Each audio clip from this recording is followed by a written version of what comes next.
2 பேதுரு அதிகாரம் 1. வாழ்த்து. நம் கடவுளும் மீட்பருமாகிய இயேசு கிறிஸ்துவினால் விளைந்த ஏற்புடைமையின் அடிப்படையில் எங்களை போன்ற மதிப்புயர்ந்த நம்பிக்கையை பெற்றுள்ளோருக்கு இயேசு கிறிஸ்துவின் பணியாளனும் திருதூதனுமான சீமோன் பேதுரு எழுதுவது. கடவுளையும் நமது ஆண்டவராகிய இயேசுவையும் நீங்கள் அறிவதன் வாயிலாக உங்களுக்கு அருளும் நலமும் பெருக. கிறிஸ்தவ அழைப்பு. தம்முடைய மாட்சியாலும் ஆற்றலாலும் கடவுள் நம்மை அழைத்துள்ளார். அவரை அறிந்து கொள்வதன் மூலம் இறைப்பற்றுடன் வாழ்க்கை நடத்துவதற்கு தேவையான எல்லாவற்றையும் அவர் தம் இறை வல்லமையால் நமக்கு அருளியுள்ளார். தீய நாட்டத்தால் சீரழிந்துள்ள உலகை விட்டு விலகியோடி இறைத்தன்மையில் பங்கு பெறுங்கள். இதற்கென்றே கடவுள் நமக்கு உயர் மதிப்புக்குரிய மேலான வாக்குறுதிகளை அளித்துள்ளார்.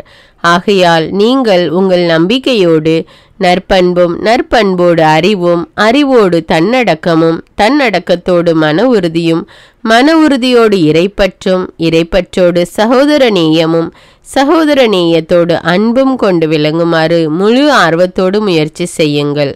இப்பண்புகள் உங்களுள் நிறைந்து பெருகுமானால் நம் ஆண்டவர் இயேசு கிறிஸ்துவை அறிந்துள்ள நீங்கள் சோம்பேறிகளாகவும் பயனற்றவர்களாகவும் இருக்க முடியாது. இப்பண்புகளை கொண்டிராதோர் குருடர், கிட்ட பார்வையுடையோர், முன்பு தாங்கள் செய்த பாவங்களிலிருந்து தூயோராக்கப்பட்டதை மறந்து போனவர்கள்.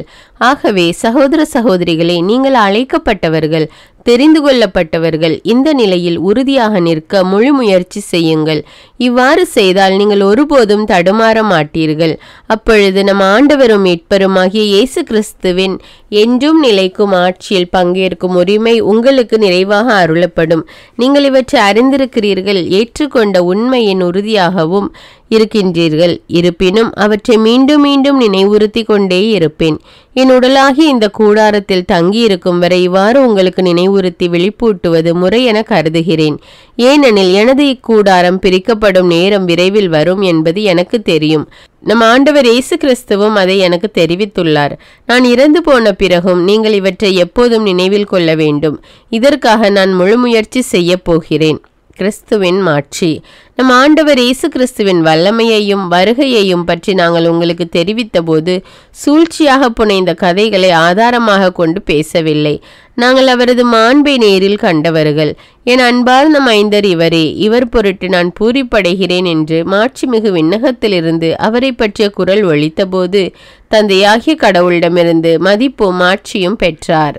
தூய மலையில் அவரோடு இருந்தபோது விண்ணிலிருந்து வந்த இக்குரலொலியை நாங்களே கேட்டோம். எனவே இறைவாக்கினர் கூறியது இன்னும் உறுதியாயிற்று. அவர்கள் கூறியதை நீங்கள் கருத்தில் கொள்வது நல்லது. ஏனெனில் பொழுது புலர்ந்து விடிவெள்ளி உங்கள் இதயங்களில் தோன்றும் வரை அது இருண்ட இடத்தில் ஒளிரும் விளக்கை போன்றது. ஆனால் மறைநூலில் உள்ள எந்த இறைவாக்கும் எவரது சொந்த விளக்கத்திற்கும் உட்பட்டது அல்ல என்பதை நீங்கள் முதலில் அறிய வேண்டும். தூய ஆவியால் ஆட்கொள்ளப்பட்ட மனிதர்கள் கடவுள் அருளியதை உரைத்ததே இறைவாக்கு. அது ஒருபோதும் மனித விருப்பத்தால் உண்டானது அல்ல. 2 பேதுரு அதிகாரம் 2. போலி இறைவாக்கினர்களும் போலி போதகர்களும். முற்காலத்தில் மக்களிடையே போலி இறைவாக்கினர் தோன்றினர். அவ்வாறே உங்களிடையேயும் போலி போதகர்கள் தோன்றுவார்கள். அவர்கள் அழிவை விளைவிக்கும் கொள்கைகளை புகுத்தி விடுவார்கள். தங்களை விலை கொடுத்து மீட்ட ஆண்டவரையும் மறுதளிப்பார்கள். விரைவில் அழிவை தம் மீது வருவித்துக் கொள்வார்கள். அவர்களுடைய காம வெறியை பலர் பின்பற்றுவார்கள். அவர்களால் உண்மை நெறி பழிப்புக்குள்ளாகும். பேராசை கொண்ட அவர்கள் கட்டுக்கதைகளை சொல்லி உங்கள் பணத்தை சுரண்டுவர். பழங்காலத்திலிருந்தே அவர்களுக்கு தண்டனை தயாராய் உள்ளது. அழிவு அவர்களுக்காக விழிவைத்து காத்து கொண்டிருக்கிறது. பாவம் செய்த வானதூதர்களை கடவுள் தண்டிக்காமல் விடவில்லை. விலங்கிட்டு காரிருள் நகரில் தள்ளி தீர்ப்புக்காக அவர்களை அவர் அடைத்து வைத்திருக்கிறார். பண்டைய உலகத்தையும் அவர் தண்டிக்காமல் விடவில்லை. நீதியை பற்றி அறிவித்து வந்த நோவா உள்பட 8 பேரை காப்பாற்றினார். இறைப்பற்றில்லாத உலகின் மீது அவர் வெள்ளப்பெருக்கை வருவித்தார். சோதோம் கொமோரா என்னும் நகரங்களையும் தண்டித்தார். இறைப்பற்றில்லாதோரின் அழிவு எப்படி இருக்கும் என்பதற்கு எடுத்துக்காட்டாக அவற்றை எரித்து சாம்பலாக்கினார். கட்டுப்பாடற்ற காமவெறியில் உழன்றோரை கண்டு மனம் வருந்திய நேர்மையான லோத்தை விடுவித்தார். அந்த நேர்மையான மனிதர் அவர்களிடையே வாழ்ந்தபோது நாள்தோறும் அவர் கண்ட கேட்ட ஒழுங்கு மீறிய செயல்கள் அவருடைய நேர்மையான உள்ளத்தை வேதனையுற செய்தன. இறைப்பற்று உள்ளவர்களை சோதனையிலிருந்து விடுவிக்கவும் நேர்மையற்றவர்களை தண்டனைக்குள்ளாக்கி இறுதி தீர்ப்பு நாள் வரை வைத்திருக்கவும் ஆண்டவருக்கு தெரியும். குறிப்பாக கெட்ட இச்சைகள் கொண்டு ஊன் இயல்பின்படி நடப்பவர்களையும் அதிகாரத்தை புறக்கணிப்பவர்களையும் அவர் தண்டிப்பார். இவர்கள் துணிச்சல் உள்ளவர்கள், அகந்தையுள்ளவர்கள், மேன்மை பொருந்தியவர்கள், பழித்துரைக்க அஞ்சாதவர்கள். இவர்களை விட மிகுதியான ஆற்றலும் வல்லமையும் கொண்டுள்ள வானதூதர்கள் கூட அவர்களை ஆண்டவர் முன்னிலையில் பழித்துரைத்து கண்டனம் செய்வதில்லை. ஆனால் இவர்கள் பிடிபடவும் கொல்லப்படவுமே தோன்றிய இயல்புணர்ச்சியினால் உந்தப்படும் பகுத்தறிவற்ற விலங்குகளை போன்றவர்கள்.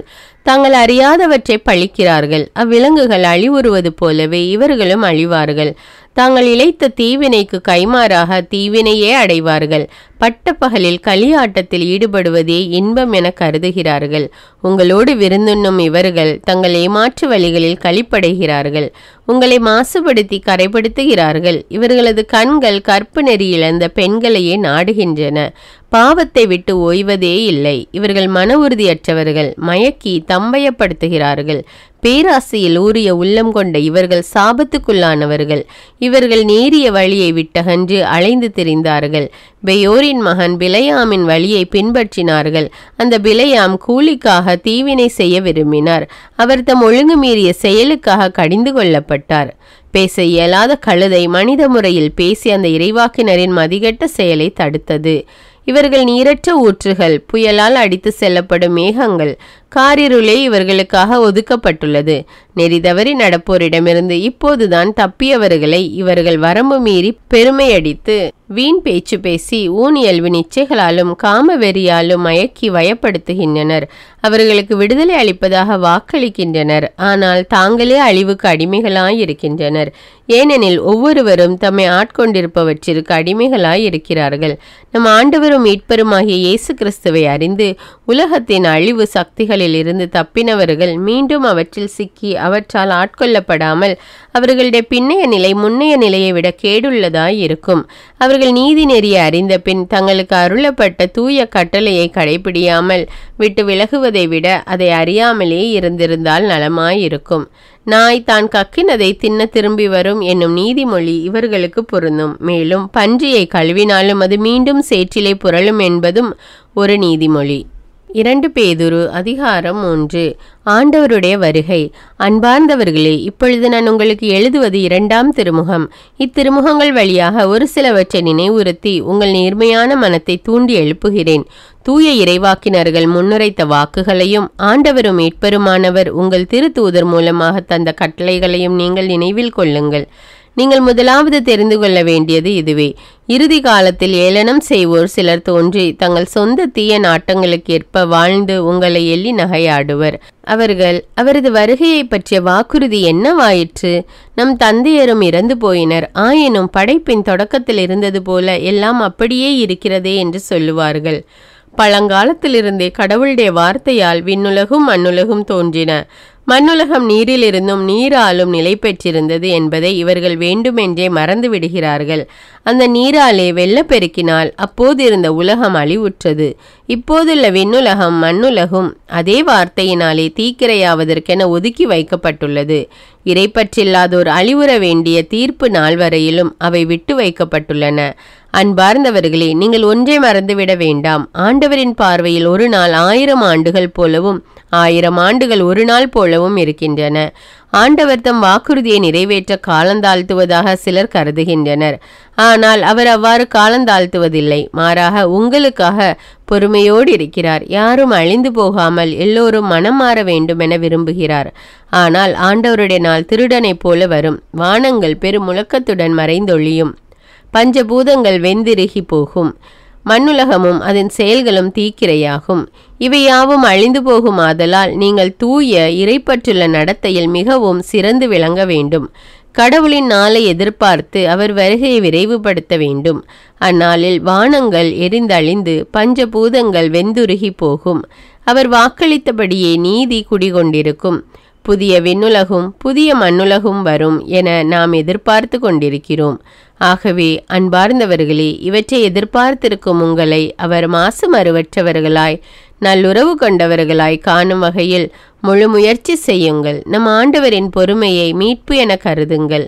நம் அன்பார்ந்த சகோதரர் பவுலும் தமக்கு அருளப்பட்ட ஞானத்தின்படி இவ்வாறுதான் உங்களுக்கு எழுதியுள்ளார். தம்முடைய திருமுகங்களில் இவை பற்றி பேசும்போதெல்லாம் இவ்வாறே அவர் சொல்லுகிறார். அவருடைய திருமுகங்களில் புரிந்து கொள்வதற்கு கடினமானவை சில உண்டு.